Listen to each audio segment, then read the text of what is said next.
So we've got our outline down here. Hopefully you can all see my screen. We've got common questions. We've got some useful vocabulary, generalizing, and then at the end, we'll probably have about 20 minutes of Q&A, which is question and answer. So you guys can ask me and maybe ask Jamie some questions. So by the end of this webinar, you will be able to describe the people that you know using idiomatic vocabulary. Now, idiomatic vocabulary is extremely important for the IELTS speaking test. That's one of the ways that you can push your score from maybe a 5 or a 6 up to a 7 or an 8 is by using idiomatic vocabulary. We'll see that a little bit later. We're going to use some planning strategies to give a very fluent answer in part 2. Part 2, of course, is the long part. And we're also going to talk about some stereotypes, some kind of generalizations, and give exceptions. Okay, so first of all, we're going to do a bit of true or false to get us started. So if you guys want to answer this true or false, you can write in the chat true or false. Okay, so first one, the IELTS speaking test lasts between 15 and 18 minutes. Tell me now, true or false? We've got a true, we've got a false, we've got a, oh, it's a real mix. I think we're about 50-50. Wow. Okay. Yeah, people not sure. This is a very important thing to know. It's false. The IELTS test is usually between 11 and 15 minutes. So it's a max, 11 and 14 minutes, I should say. So it's a little bit shorter than 15 to 18 minutes. Okay, so that one was false. Let's do another one. There are 3 parts to the test, true or false. Aaron says true. PB says true. We've got a lot of trues here. Pretty confident about this one. Anybody think false? Definitely true. Okay, it is true. Part 1, part 2, and part 3. Can you name them? Well, part 1, part 2, and part 3. Now the next one. In the first part, you will be asked about personal topics, true or false. We're getting a true. A lot of trues. Yes, it is true. Totally false. Okay, this one is true. Yeah, so it's more personal topics. And the result of that is that in part 1, you're going to be using more of the first person. That means saying, I think, I like, my favorite thing is. So that's part 1. What kind of topics might you be asked about? What do you guys think? What kind of topics in part 1? What personal topics could the examiner ask you? Any ideas? Hobbies, yeah, very good. Very good, Sandy. Where do you live? Yeah, your name. They will always ask you your name. That's the first thing they're going to ask you. Yep, your job. General topics, yes, I suppose. That's a little too general. Your hometown, very good. Favorite food, that's right. Photos, if you like some kind of photos, it could be that. Yeah, I remember when I was an IELTS examiner, we asked about color. That was one that came up quite a lot. Yeah, so all kinds of those personal questions. Let's go to the next one. So in the second part, you'll be given a choice of topics to talk about. So you can choose. Is that part true or is that one false? What do you guys think? We're seeing a big, loud false, a lot of false. Anyone think true? False for sure, says Sandy Blue. Oh no, you said false for Sue, said Sandy Blue. That rhymes. Well, it is of course false. So the examiner in part 2 is going to give you a piece of paper, well, the book, and the book will have the question, and you can't say, "Ooh, I don't like this question. Can I change a question?" If you ask that, he's going to say no. Okay, so you don't get to choose in part 2. All right. In the second part, you have 30 seconds to prepare. True or false? What do you guys think? We're going to false. False. Ooh, flassy. Totally false. Yeah, it looks like you guys, Nikhil's got it right. It's 1 minute. Exactly right. So at the start of part 2, he'll give you the question and you'll have 1 minute to prepare. Okay, very, very good. Now, you'll then talk about this topic for a maximum of 2 minutes. True or false? We got some true. Pretty strong true. You guys know your stuff, don't you? Okay, very good. Yeah, it is, of course, true. That one is true. So 1 minute of preparation. You can make some notes. You can have a think. And then 2 minutes of speaking. And one thing that I want to mention, when I was an IELTS examiner, people would talk and they would talk until 2 minutes. And I would say, okay, that's 2 minutes. That's enough. Thank you. And people would think, oh, I've said too much. And the truth is that it's not a bad thing if you get to 2 minutes and the examiner says, thank you, that's enough. What it actually means is you've done a good job. You've talked a lot. If you speak for maybe 1 minute or less than 1 minute, and the examiner has to say to you, could you tell me some more? That is a problem. Then you definitely need to think quickly. Okay, what more can I say? So in general, in part 2, it's better to say more than to say less. Okay? As long as you're answering the question, that's also very important. Right, next one. In the final part of the test, you'll discuss a whole new topic. What do you guys think? True or false? Lee says false. Definitely no. We've got a false from Aaron Brown. Nope, says Sandy Blue. That's exactly right, Arun. Based on the topic in part 2. So yeah, part 2, they'll give you a topic. It could be anything. It could be, for example, a historical place that you visited or someone that you admire in your family or something like that. And then part 3 will be some more detailed questions about the same topic. So part 2 and part 3, the topic is the same. The topic is connected. Okay, very good. So that one, of course, is false. Now, we'll do 1 or 2 more of these. The final part of the test is connected to a personal topic. So you should include personal examples and preferences. What do you guys think? True or false? True, I think. We've got no, we've got true. Ooh, we're not sure about this one. This is a tricky one. Looks like we're about 50-50 on this one. It is opinion-based, so you can include examples. Well, in general, part 3, the final part, is going to be about some bigger topics. So instead of, for example, part 1, the examiner might say, what is your favorite food?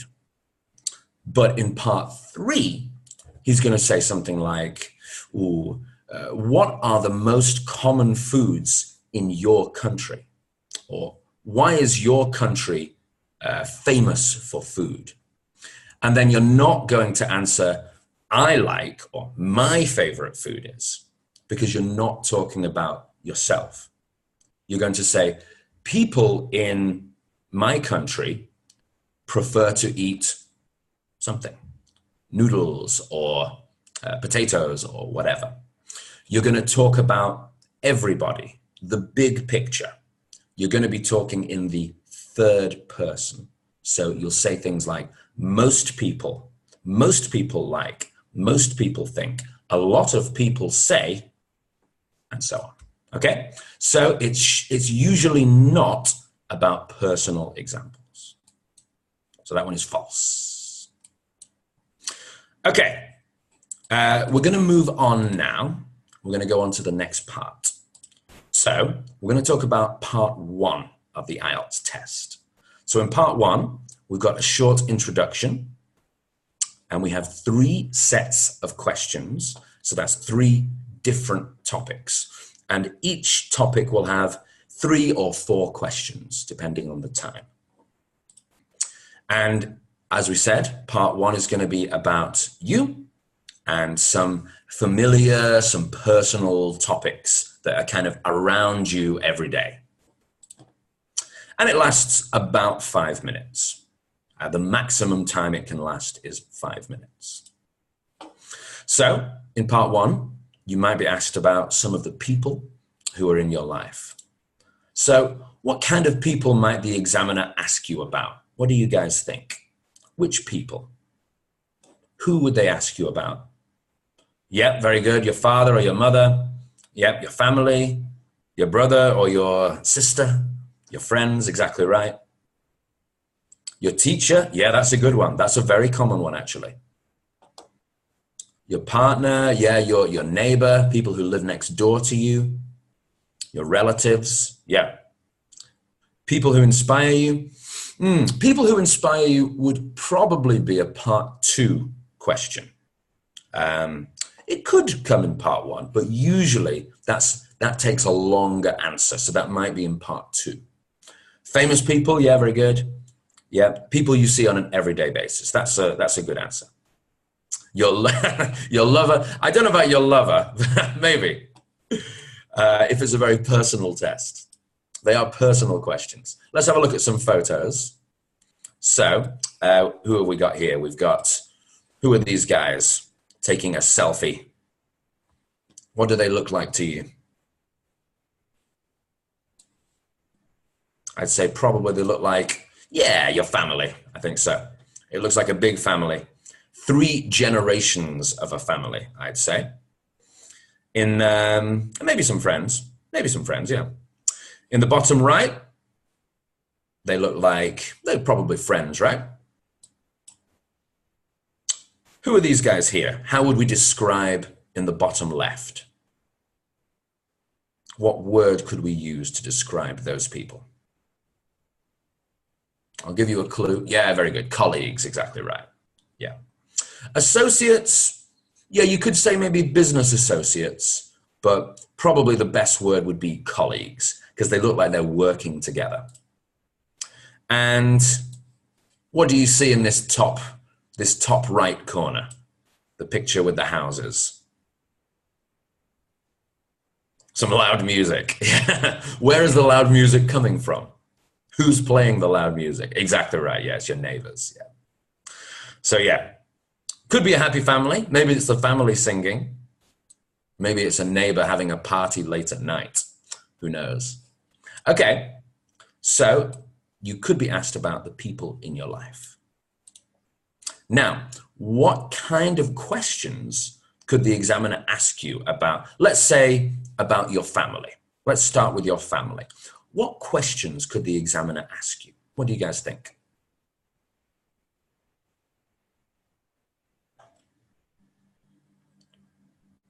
For example, would they say, who is your least favorite member of the family? Yeah, very good. There's one. What do your parents do? What was your childhood like?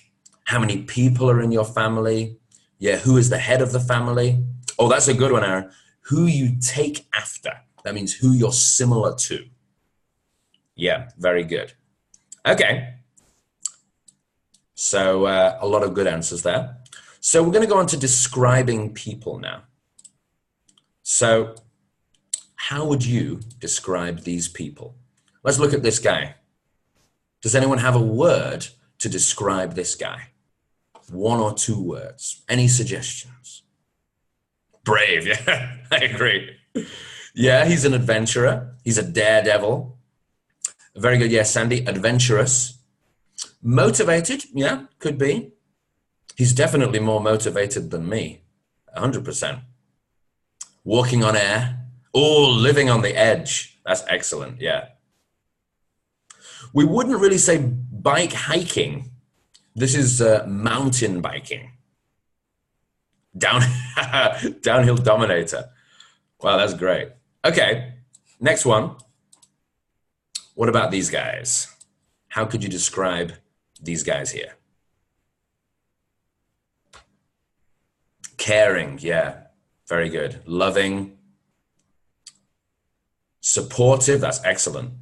Yeah, there's 3 generations there. Revant, I don't know about oving. I think you might be missing an L there. Lively, yeah, definitely the baby and the mum look lively. Down to earth, that's very good. Yeah, maybe a family reunion. Yeah, it could be. Okay. What about this girl? What do you guys think? Studying, yeah, she's concentrated. She's learning, she's smart, hardworking. Yeah. Persistent, oh, focused is a very good one. Focused. Bookworm, I guess so. It's a little rude. Enthusiastic, yeah. Okay, very good. That's a lot of good answers. And then, what about this guy? Yeah, maybe she's studying IELTS. Yeah, it could be. Yeah, this guy's artsy. That's a really good word. Artistic, creative. Yeah, someone who's a painter. So that's his job, or maybe his hobby. Could be a romantic. Yeah, I don't know if we know he's romantic. Certainly, he's creative. Okay, very good. Big-hearted. Possibly. I think the family in the top right seems quite big-hearted or quite warm-hearted. Okay, so let's have a look at some useful adjectives, and we'll see which picture we should use this word for. So in the bottom left, you'll see a word now. Creative. Which one do you guys think? D. Yeah, definitely D. We've already said that one, haven't we? You guys already got there ahead of me. Okay, so it should be D. What about the next one? Adventurous. Hey, we've heard that one as well. Yeah, A. I suppose maybe C. It depends what she's studying. If she's studying how to, I don't know, become an astronaut, go into space, could be pretty adventurous. Okay. The next one, supportive. Supportive. Yeah, I think definitely B. Yeah, very clear that that one's B. Okay. Ooh, here's a hard word to pronounce. Conscientious. Conscientious. Yeah, definitely C. I think C. Anyone else? A and C? Yeah. Well, maybe B, I suppose. I think it looks like D is working pretty hard. Conscientious means hardworking, someone who has a task and they stick to it and they keep going. They keep going until it's finished. So yeah, certainly C and maybe D as well. Maybe A as well. Yeah. Okay, let's look at another word. Considerate. Which one would be considerate? Aaron thinks B. Yeah. Yeah, I think considerate is all about working with other people, thinking about how other people feel, maybe helping other people. That is considerate. So certainly B should be considerate. Okay. The next one, sporty. Who's sporty here? Yeah. Yeah, there's a clear winner for sporty here. Definitely A. He's more sporty than the rest of them put together. The next one. Ooh, this is a tough one. Reliable. Reliable. Yeah, I'd say probably B. A. Ooh, I don't know if I agree with A, Abdul. I'm not sure if A is that reliable. He has to rely on his bike. That's what he has to do. Could be D. I have a feeling that in the future, Abdul says yes.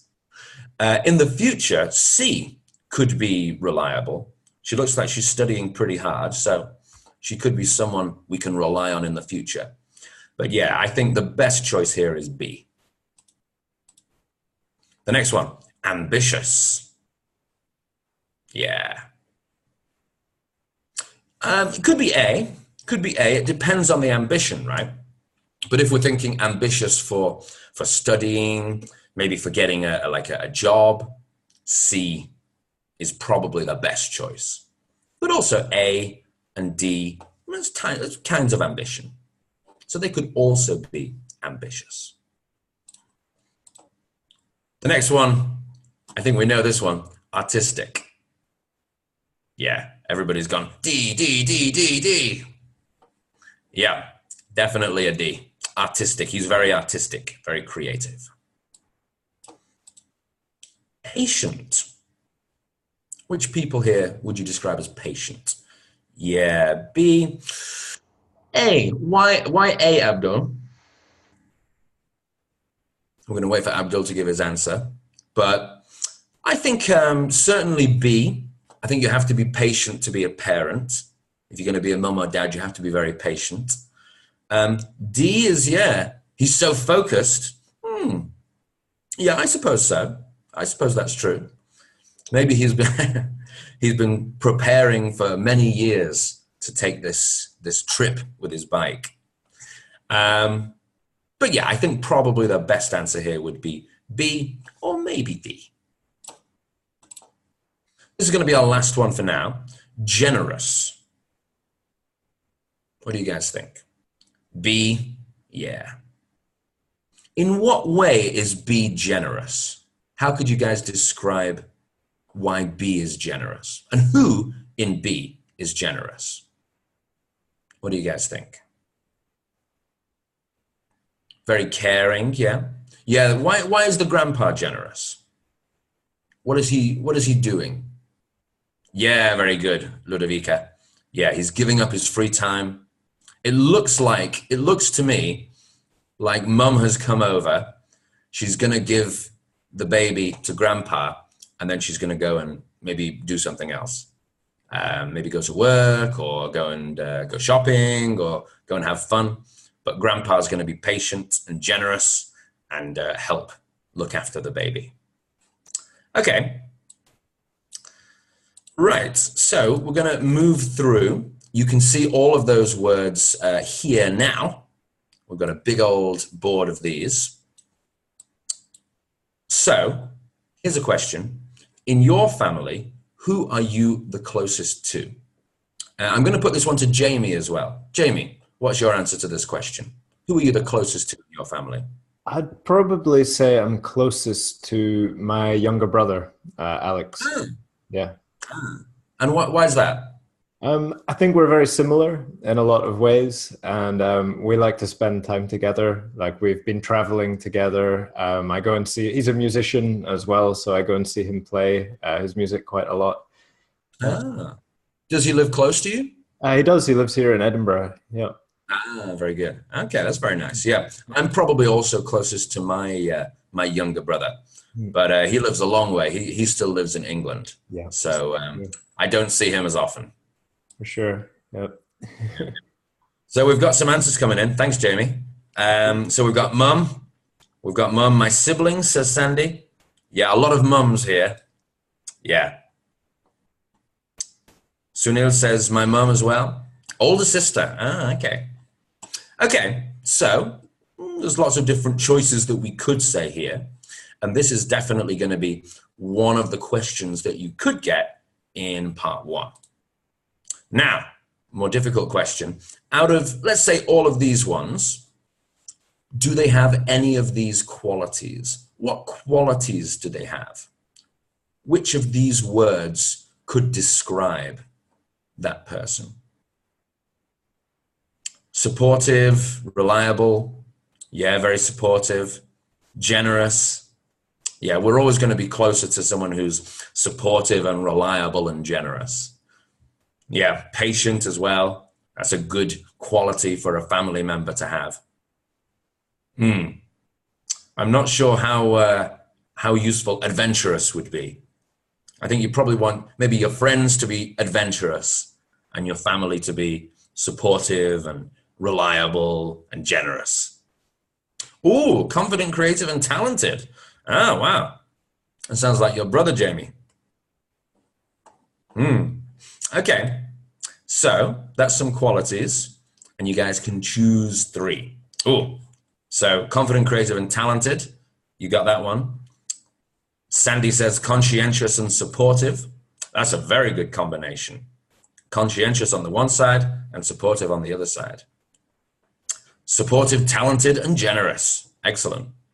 So if you're giving a part 1 answer, this is the kind of thing that you could say.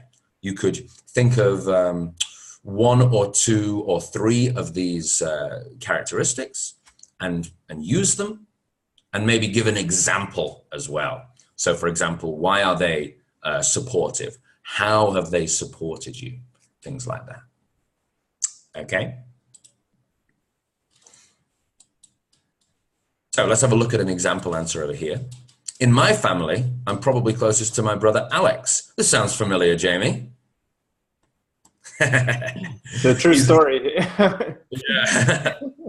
He's a very creative, confident, and talented person. He plays guitar and he sings in a band.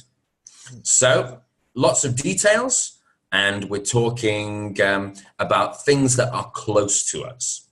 So this would definitely be a part 1 kind of a question, or maybe part 2, but certainly looks like a part 1. Okay, very good.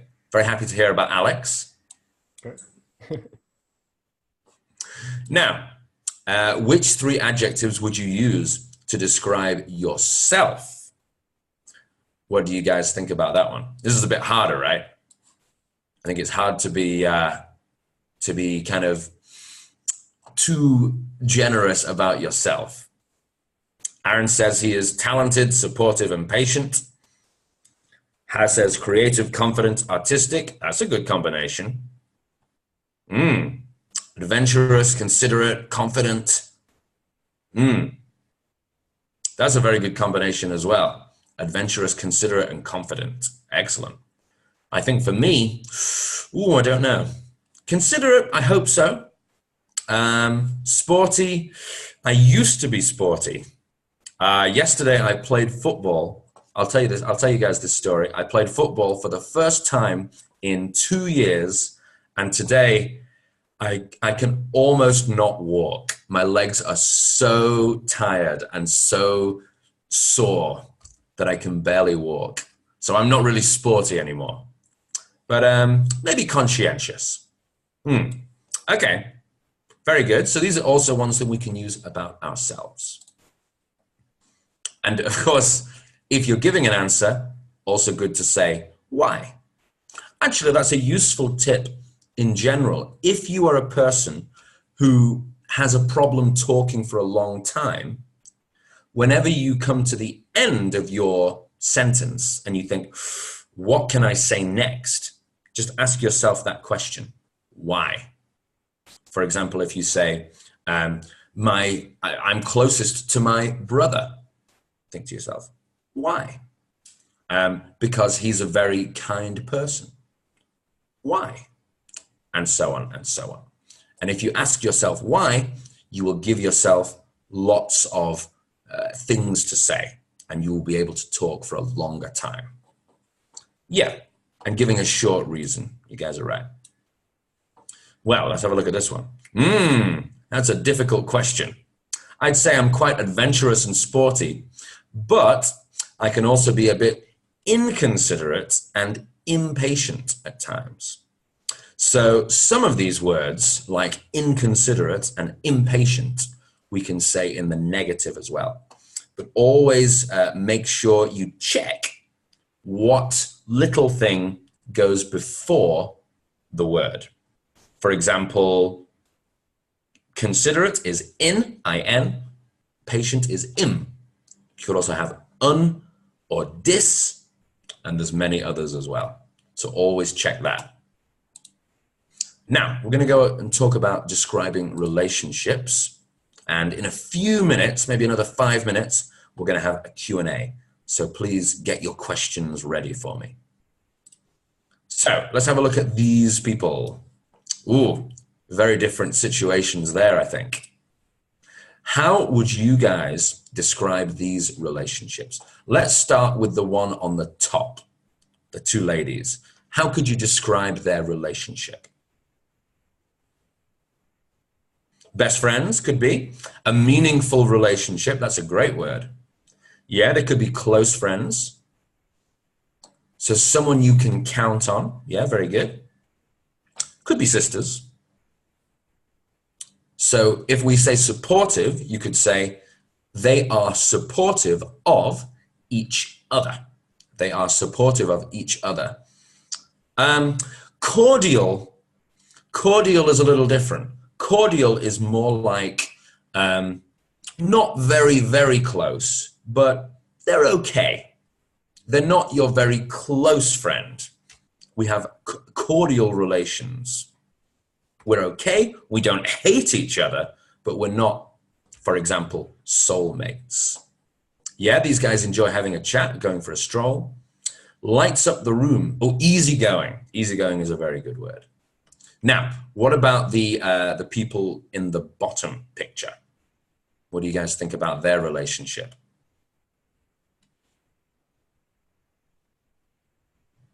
Problematic. Yeah, that's a great word. As a problematic relationship. Strained, yeah. Aaron says, Yeah, it could be a bad relationship. I think that's a great phrase, Ludovica, again. They're having some issues. That's excellent. Be careful of the spelling there. Spill up. I think what you mean is split up. S-P-L-I-T up. Hopefully they won't split up. They might. It looks like they're having an argument. Or in, as we say in England, having a row. Having a row. I think that's, is that British English, Jamie? Or is that English from all over the world?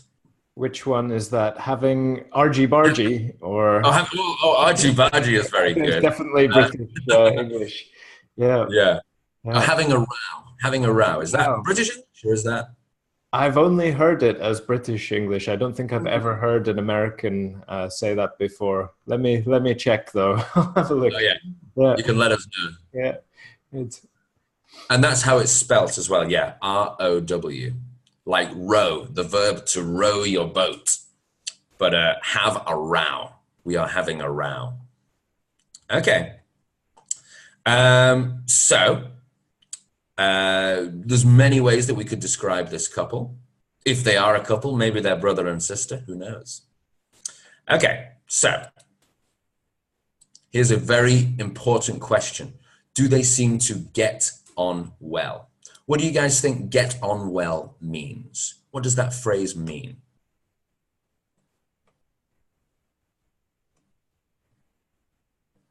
What do you guys think? Have a good relationship. Yeah, exactly right. So get on well means have a good relationship. So the top ones, do they get on well? They certainly do, yeah. It looks like they all get on pretty well. They both get on pretty well, I should say. It's British English. Thank you, Jamie. Yeah. What about this couple at the bottom? Do they look like they get on well? What do you guys think? Yeah, doesn't look like it. Not at all. Yeah, not in this picture for sure, says Sandy. Yeah, they have a hard time. We would say they are having a hard time right now. They are having a hard time. And Jamie points out, yeah, have a row, having a row is more like spoken English. It's not really for your writing test. but you can use that one in your speaking test. Okay. And then the opposite of get on well is fallen out. Have they fallen out? So the verb is to fall out. So who do you guys think might have fallen out? What do you think? The top or the bottom? What do you guys think? Yeah, definitely the bottom. Pretty clear, right? I think we all get that. Very good, very good. So the top ones seem to be getting on well, and sadly, the bottom ones seem to have fallen out. Okay. What other expressions do you know that describe relationships? What other kind of words or phrases can we use to describe relationships? One we saw before was soulmates. That's a very good one. That's either friends who are really, really, really close, or maybe a couple. Ooh, my flesh and blood. Yeah, my flesh and blood means someone in my family, someone that has the same genes, the same DNA as me. Oh, that's great. Yeah, love each other to bits. Ludovica's on fire. That's great. So people love each other to bits. Looks like the top one might love each other to bits. Better half, yeah. So your better half is a way, like a polite way to describe your husband or your wife or your boyfriend or your girlfriend, your partner. You can say, I leave that decision to my better half. Okay. Soul, yes, soul, but soul mate. Let's see if I can type. I'll type for the first time. Ooh, that's a great phrase. Use someone as a sounding board. So that's maybe more like a business relationship, or if you're doing something creative. And that means to have an idea yourself, and you give that idea, you tell that idea to your friend or your colleague, and they will give you their feedback. Maybe good feedback, maybe bad feedback. Maybe they say this is a great idea or a bad idea. It could be anything, depends on what the idea is. Which one was yours, Aaron? I didn't see. You said, is mine true? Ooh, pillar of support. That's a great one, Sandy. Someone who sees things through. Usually we would say that about one person, not about a relationship between people. Someone who sees things through is someone who is persistent, and they always kind of, if they start something, they will finish it. Okay, so we're going to go on to the next page. So we've got a big list here. What we have is the relationship, and this is going to be a phrase, and you have to tell me, is this a phrase that's about friends, two friends together, or a partner, your husband or wife or boyfriend or girlfriend, or is it about both? Okay? So, would you use this expression to describe your relationship with a friend, a partner, or both? Let's have a look. So the first one, we get on well with each other. What do you guys think? Lee says both. Aaron says per both. We've got both. Yeah, a lot of boths. Ravant says partner. This one is both. Yeah, we can say it about your partner or about your friend. Let's have a look at the next one. Now, it was love at first sight. It was love at first sight. What do you guys think? Yeah, we've got a lot of partners coming in there. Yeah, I think this one's pretty clear. I think we've all got this one right. Sandy says partner for sure. Yep, very good. It was love at first sight. Okay, next one. I really enjoy their company. I really enjoy their company. What do you guys think? Friend or partner or both? Ooh, we're not sure here. We've got friend, we've got both. We've got, yep, a mix of friend and both. Habibat says both, I think. Not 100% sure. So this one would be both. I really enjoy their company. You could say that about your husband or wife, or boyfriend or girlfriend, or you could say it about your friend. Next one, we have a lot in common. What do you guys think? We've got both. We've got a lot of both. We've got, I think I saw one partner there, but mostly both. It is both. Very good. Very good, everyone. Well done. You can give yourself a pat on the back. Next one. We hit it off right away. We hit it off. What do you guys think? Is that about friends or about partners or about both? Aaron says both. Ataz says friend. Ooh, what does hit it off mean?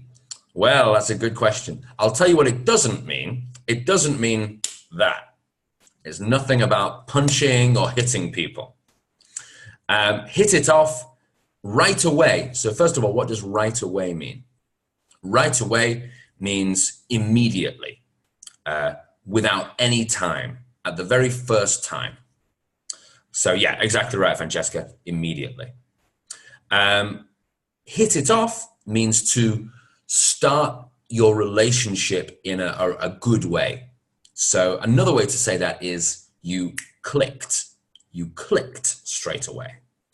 So it's like immediately become friends or immediately have a really good relationship. And that one is for both. Yeah. So it could be for your partner or it could be for your friend. Now, we hang out from time to time. What do you guys think? We hang out from time to time. We've got some boths. We've got friend. Got a few friends and some boths. Kamel says friend for sure. Confused much? Well, we hang out is we spend time together. We do things together. We go to the cinema to watch a movie, or we have dinner together. These are all things about hanging out.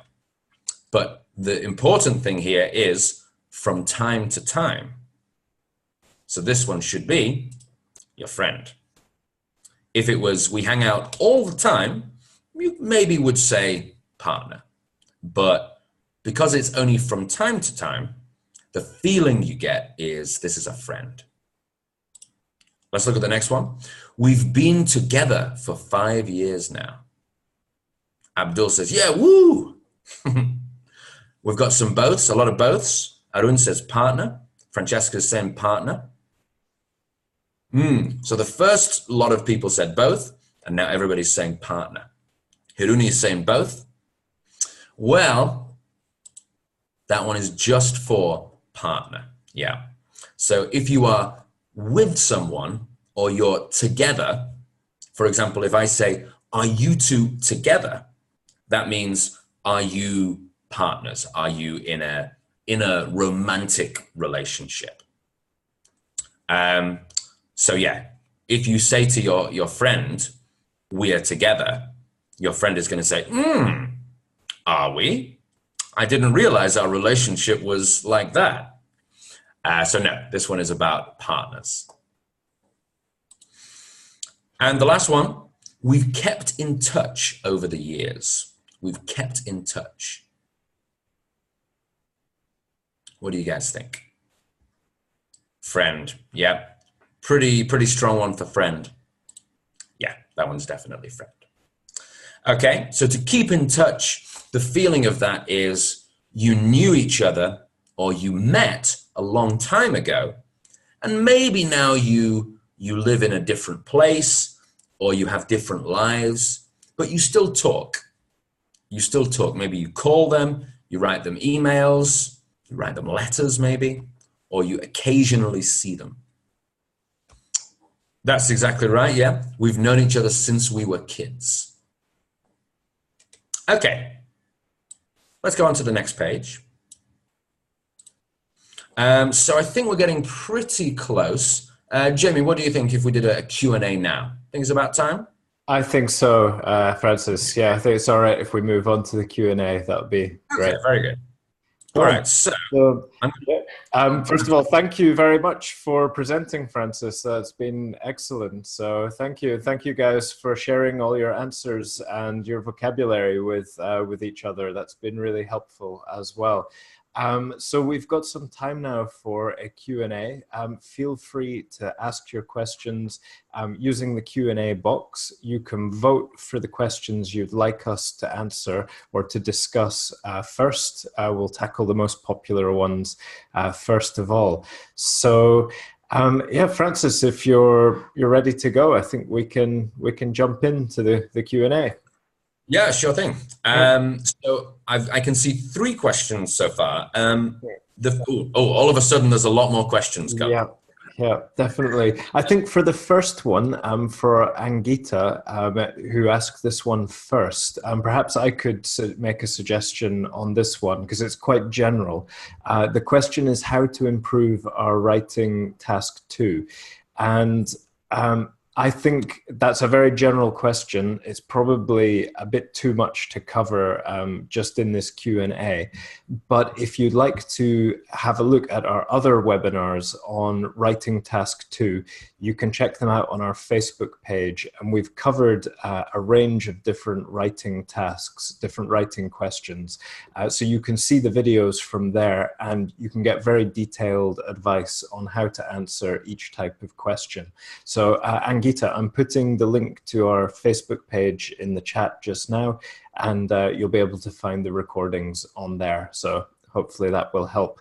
I'll also just briefly mention, if you're interested in improving your writing and your speaking as well, we actually offer a premium service on our website, which allows you to send in your writing.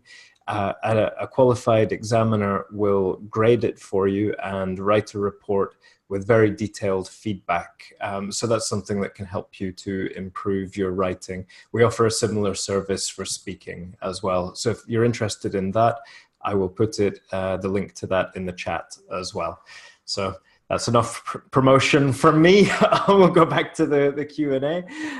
So we've got a question here from Aaron, who is asking, in part 1 of the speaking test, do we need to show the best of our grammar and vocab?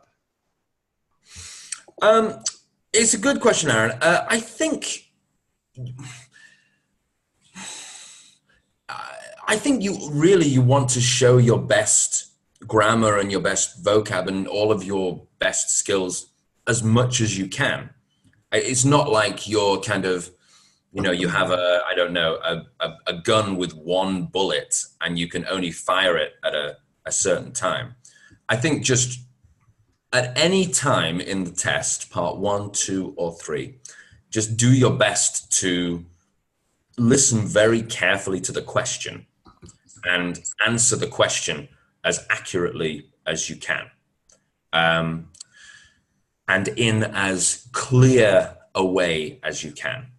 And yeah, just what I often say is when you're preparing for the test, you can imagine that your language ability is kind of like a balloon or a bubble or something like that. And you want to kind of push with your practice, push this balloon, make it grow as big as possible. And then what that represents is all of the things, all of the words and the different topics and situations that you are comfortable talking about.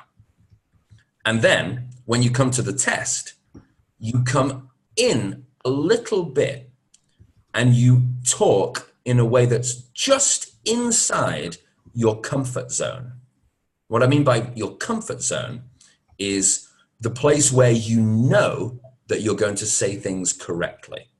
So, for example, if you learned a word maybe 2 months ago and you've never used it in a sentence, don't use that one for the first time in the speaking test. Okay? stick to things that you are, try to show your best grammar and vocabulary and fluency, but don't take very, very big chances. Don't take too many risks, because the examiner will hear mistakes very clearly.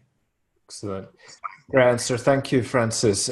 We've got quite a few questions to get through, so I'll fire ahead. We've got a question here from Oluwasolafuni, who is asking, is it wrong to use during the speaking test?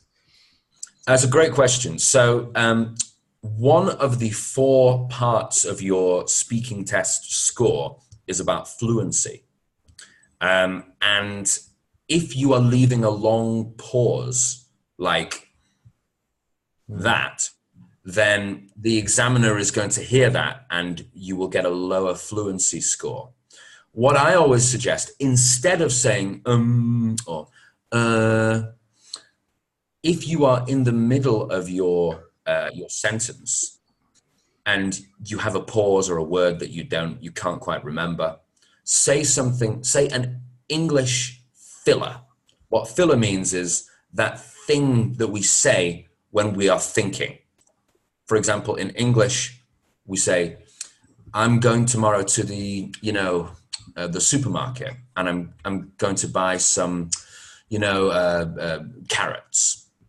So the which is is a filler, and it's a better thing to use compared to say, or to just not saying anything. So that's my recommendation. Use an English filler. Definitely. Something like, that's a difficult question as well, could give you some time to think of an answer rather than saying a lot. But yeah, good question. We have a question here from Nicole. Nicole is asking, they say, I'm not in the habit of reading books like novels. How do I deal with a situation if I'm given a topic such as, what is the most recent book you read? And if you don't read books very often, how would they be able to answer that? That's a good question. It's a little tricky, really. So I think there's maybe a few ways that you could handle this. The first one, which I wouldn't really recommend, is to kind of change the question and say, well, I don't really read books, but I do read a lot of magazines. Some examiners will think that that's okay. Some examiners might not. So that might be a little bit risky. What I would do instead is, I'm sure that at some point in your life, you have read some kind of book. Like, I'm sure that for you're preparing for the IELTS test, you would read some kind of book. So it doesn't have to be something like a novel. You can look at the idea of a book in a bigger way. So it could be a non-fiction book. It could be an autobiography. It could be a recipe book for cooking. There's all kinds of books that you could talk about. So just think in as flexible a way as you can, but try to keep it about books rather than changing the question. Yeah, definitely. I'd agree with that. And if you have time before the exam, maybe think about some common topics like a book, a film, a person, a place, an object. These come up a lot in the test. So if you can think of a kind of pre-prepared idea that you can work with, then that will help you, think of something on the spot. So quite a few people have questions about what to do if I have no idea or opinion about the topic. And I think good preparation is probably the best way to deal with that. Excellent. I'm afraid, guys, we are coming up to the end of the time we have for today. So that went by very quickly. So I'd like to say thank you very much to Francis for a great presentation and also for tackling all your questions at the end. Sorry we've not had time to go through all your questions this time, We do have some webinars coming up. You can find the details of them on our website. I've put the link to that in the chat there. So we have another one on speaking on May 30th. If you're interested, we're going to be looking at the topic of culture and leisure activities. So hope to see some of you there. And yeah, we'll be putting more details of future webinars on the website soon. So there'll definitely be more coming up. So thank you so much. Thank you very much, Francis. It's been great having you, and hopefully see you again soon. Thanks, Jamie. Thanks, everybody. Thanks for joining. Nice to see you all. Cheers. Bye for now, everyone. See you soon. Bye. Hey.